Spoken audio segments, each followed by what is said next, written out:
Okay, so a little bit of an update. And a rat somewhere in the background. I don't know where Bosco is. I think Bosco's sleeping.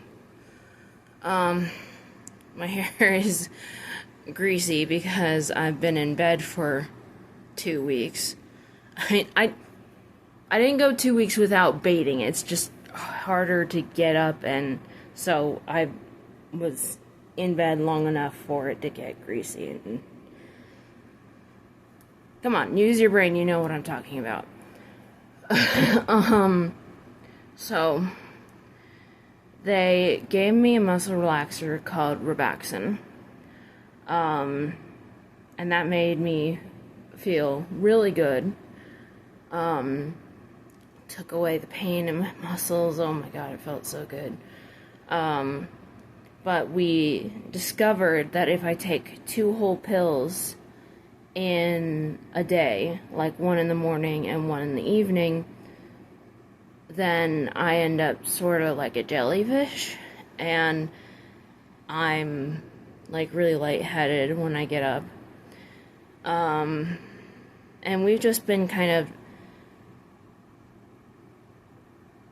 experimenting with a combination of meds like Zofran and the headache medicine, the Robaglin, I don't remember what it's called, to see if we could quell my nausea.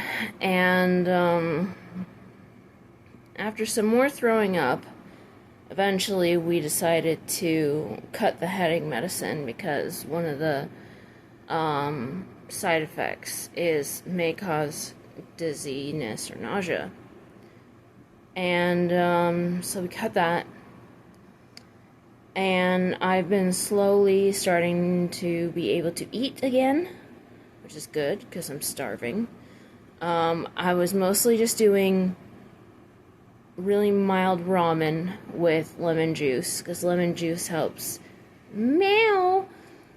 to, kill the stomach acid that makes you nauseous. Each day I've been trying more complex foods, and I've been keeping everything down so far. And then I had a huge, revelation. I remembered that back in California, whenever my best friend would take me to Del Mar Fair, we'd ride rides and I'd get motion sick, so she or I would buy one of those big pickles. And the pickle juice, for some reason, helped me with my motion sickness. And it helps with car motion sickness as well. And I'm like, well, what if pickle juice helps with this nausea? So we got pickles, and I started, drinking the pickle juice and eating the pickles, and that's when things just made a huge turn for the better. I love this cat. Wait. I love this cat. This fuzzball. I'm not 100%. Oh boy, am I not 100%. But, then we started pairing the Robaxin with Benadryl, because they gave me Benadryl when I went to the emergency room.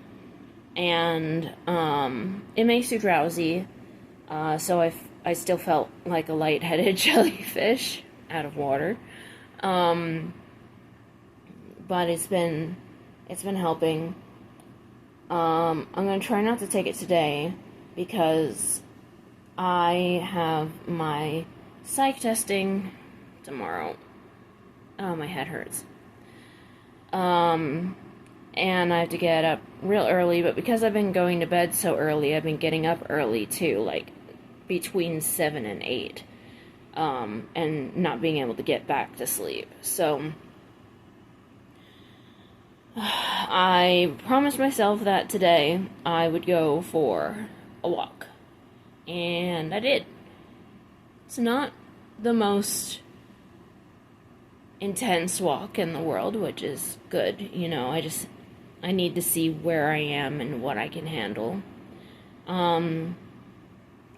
It's the walk I plan on doing pretty much every day when I get better, so that I have some exercise, unless I choose to go to, like, the grocery store or the park. Because summer's coming, and the early mornings are the only time that it's actually a nice temperature out, and at my current weight, I still get overheated. I am sitting at, I believe, 207. I lost so much weight just from quitting the duloxetine alone, because now I'm not constantly...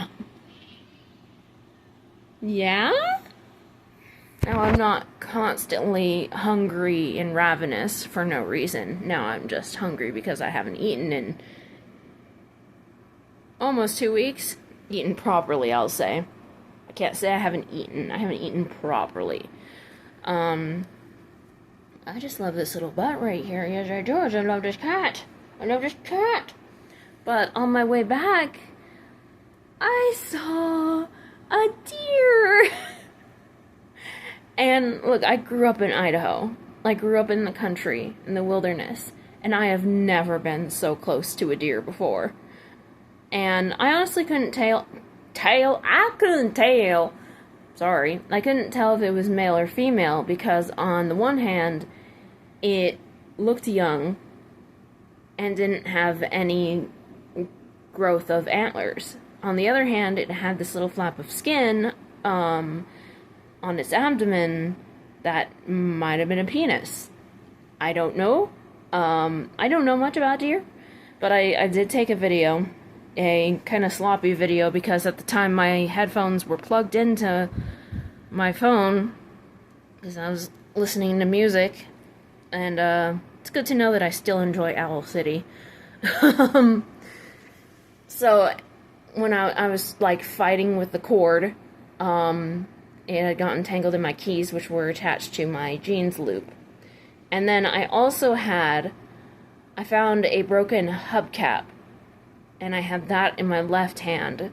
So when I wanted to zoom in, the camera's just staring at the ground until I finally managed to get it with one hand.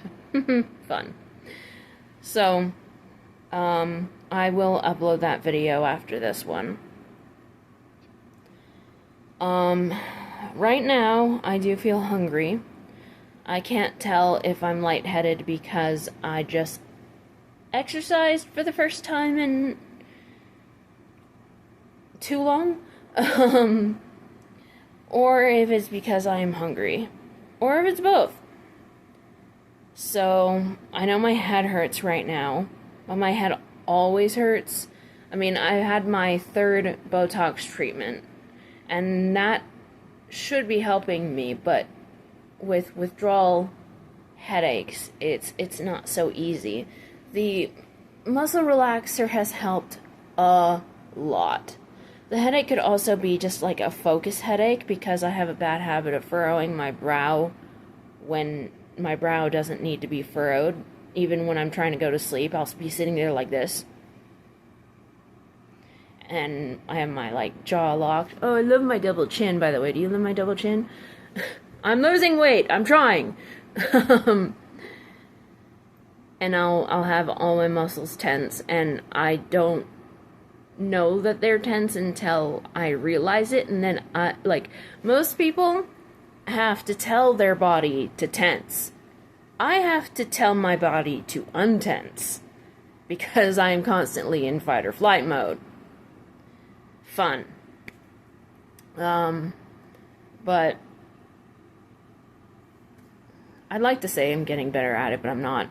And I can't be on the muscle relaxer forever, unfortunately. But whatever we have left over from the prescription, we're going to keep for like emergencies.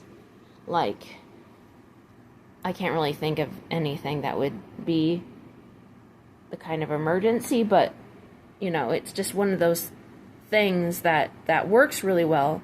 And the reason why I knew it worked really well is because they gave me one when I was in the mental hospital the second time, and I flopped on my bed and I was like, oh my god, I feel so good right now.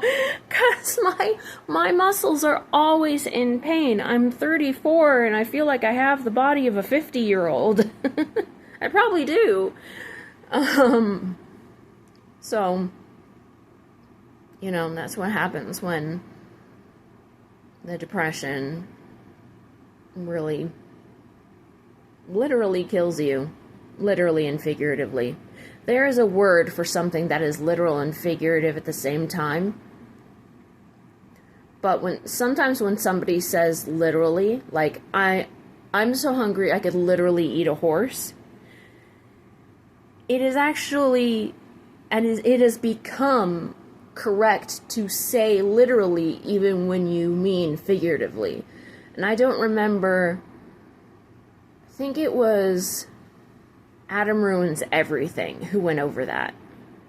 Adam Conover, I think his name is. Wow, that was years ago. So, I don't know how long my psych testing is going to last. Insurance approved 6 hours, so I assume they're going to use the whole thing.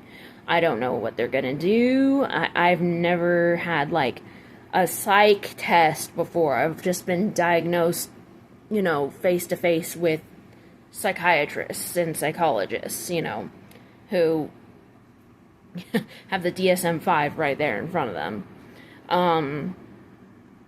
So, after all these years of wondering if I'm on the spectrum, or have Asperger's syndrome, or something like that, I will finally know. And I will finally be able to give a definitive answer. And I will also hopefully know if there's anything else that we never caught. I know I don't have ADHD because, what is stuck in my phone case? She says that she says, she says she doesn't have ADHD. Anyway, I know I don't have ADHD because I've known somebody who was late diagnosed with ADHD, and I've known her for almost 20 years now, so I know her behavior. That, and Evelyn has ADHD, so in order to make her act a little more realistic, I had to ask some people who have ADHD their personal experiences, what they go through, and other things like that. And I may, have a couple of symptoms, but it's not enough to be ADHD or ADD,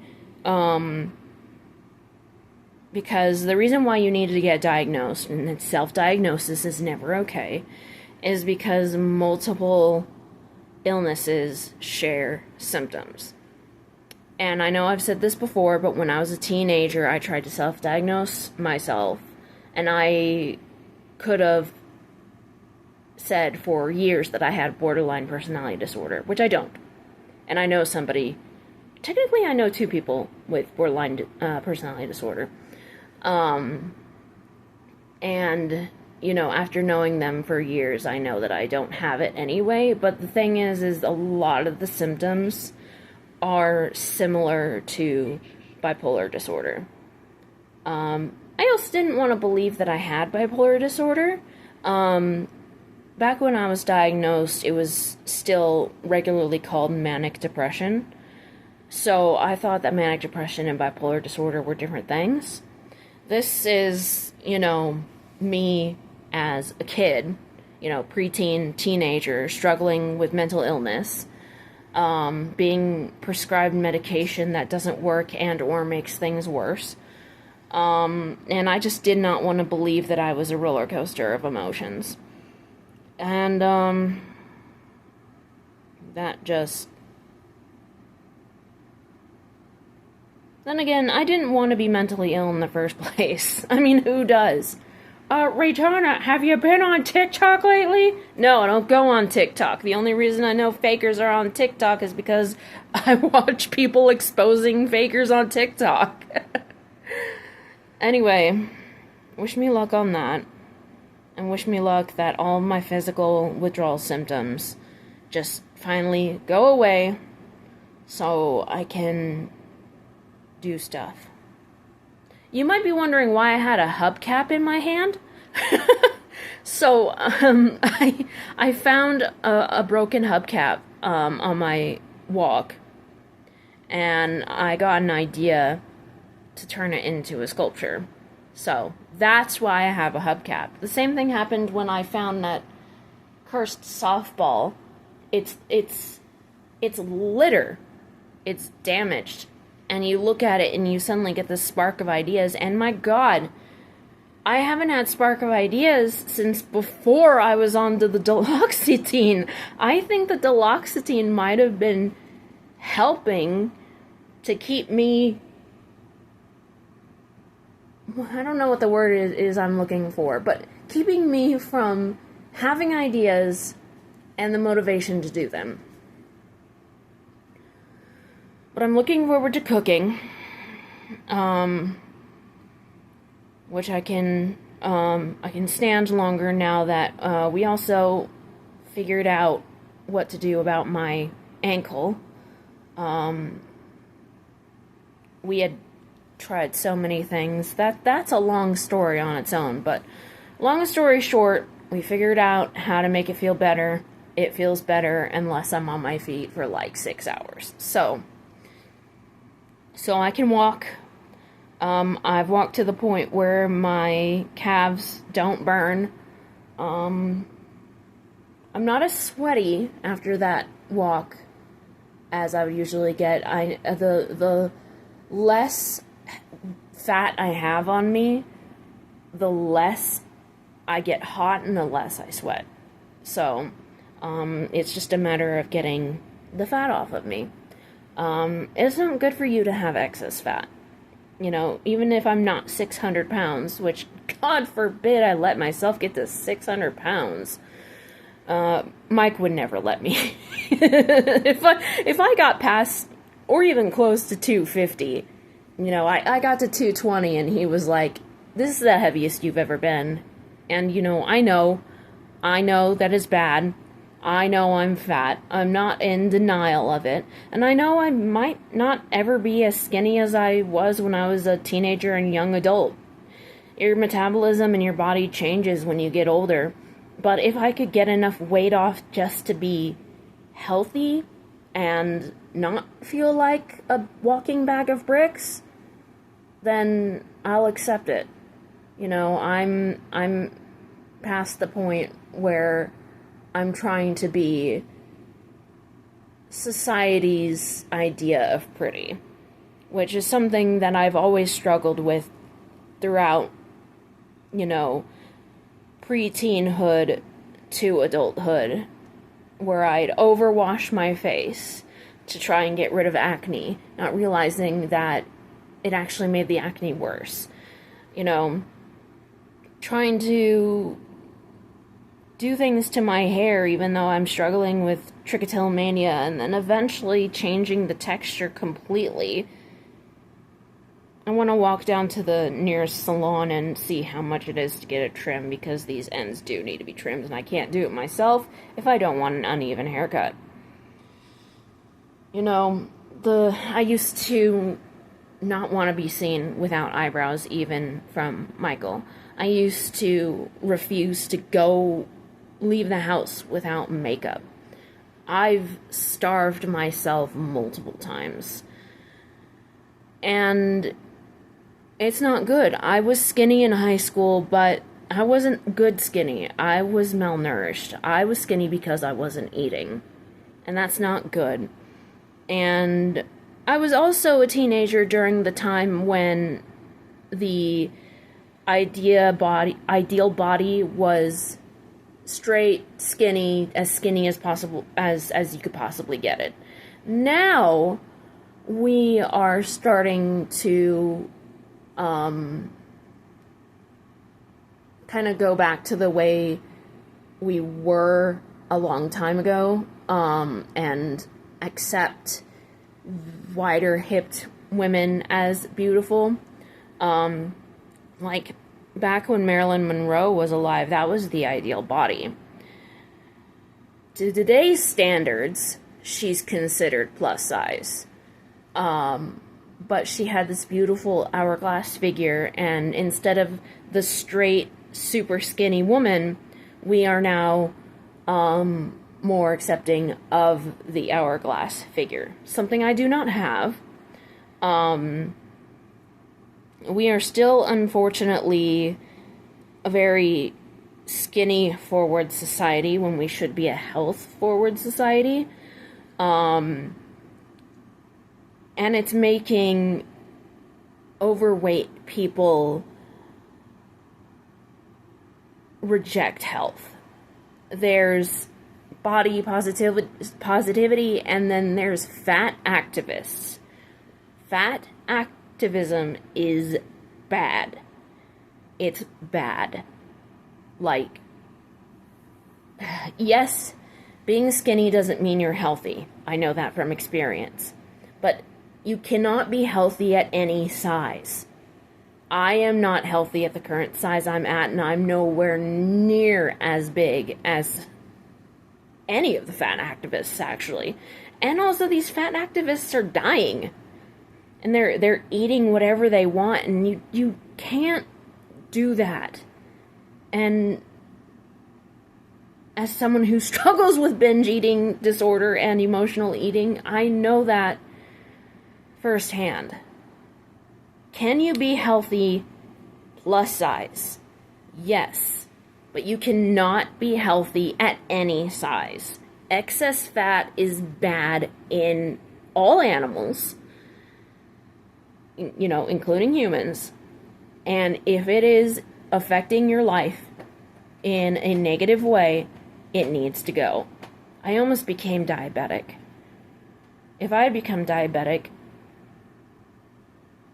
well, first of all, I do have a blood glucose monitor, and I was using it for a while to monitor my blood sugar.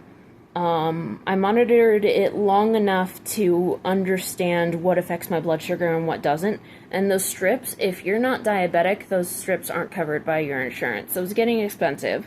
So I stopped monitoring it, and I understand what spikes my blood sugar. I understand that my blood sugar is, my resting glucose level is high, which it shouldn't be.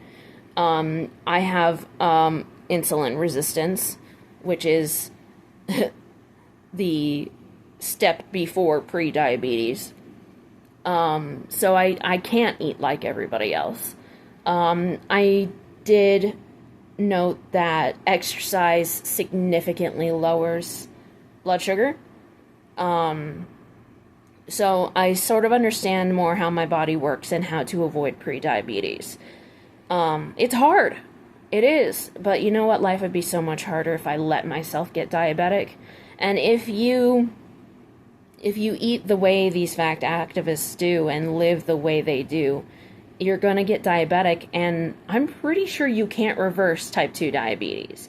You can manage it, but once you're there, you can't reverse it. Correct me if I'm wrong. Please. Please correct me if I'm wrong. I know you can reverse pre-diabetes, and I was there. You can reverse insulin resistance, but I also have a fatty liver. And I'm pretty sure the Diloxine was increasing my fatty liver as well, because I read something about someone else getting a fatty liver from it. There's like a class action lawsuit against Diloxetine because of these withdrawals. We're gonna look into being a part of that. So I know this video, again, has gone long. I ramble, I talk. I haven't seen my therapist in weeks. I don't have anybody to talk to. My rats don't talk back. I need socialization, but I'm scared of social media. So, I'm trying to think of if there's anything else that I need to update you on. Oh, yesterday I tried drinking some decaf coffee without milk, and I found out that even decaf coffee right now is too much caffeine for me to handle during my withdrawals, my antidepressant discontinuation syndrome. Ads, because ads are bad for you. I need to take my medication, I need to go eat something, and avoid the coffee. I love you too! My cat is down here, and I love her so much. She's so cute. And then, go take some notes on ideas so that I don't forget them. I should probably take a bath after I eat, and then go about my day and see how I do. But I haven't thrown up in days, and I haven't felt nauseous in days except for yesterday because of the coffee. I do not think the coffee was the right thing to do yesterday. So we'll avoid that for a little while. It's not like I need coffee. It's decaf. I'm not addicted to the caffeine. I'm actually addicted to the taste. So I love the taste of coffee. I've never drunk it for the caffeine. But the caffeine did do some pretty nasty things to me, so I can't have it anymore. Not in large amounts. I mean, like a chocolate bar has caffeine, and decaf green tea has caffeine, and a crow just flew really close to my window. And I can usually handle decaf coffee, just not every day. So, caffeine is a hidden monster that you want to avoid. Just saying, just telling you, you might want to get a little bit off the caffeine. It's a drug. It's a bad drug. You can get addicted. You can have withdrawals, and you can get to a point where you can't have it anymore. My cat is crying at me. I love you. All right. Let me think for just a moment. I don't think there's anything else that is important to tell you right now.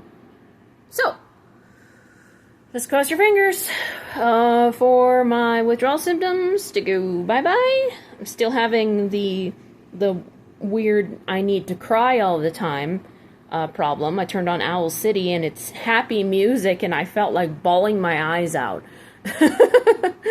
And but I can handle the psychological withdrawal symptoms. It's the physical stuff that I really need to get through. So cross your fingers I get through that. And also cross your fingers that this psych test goes well.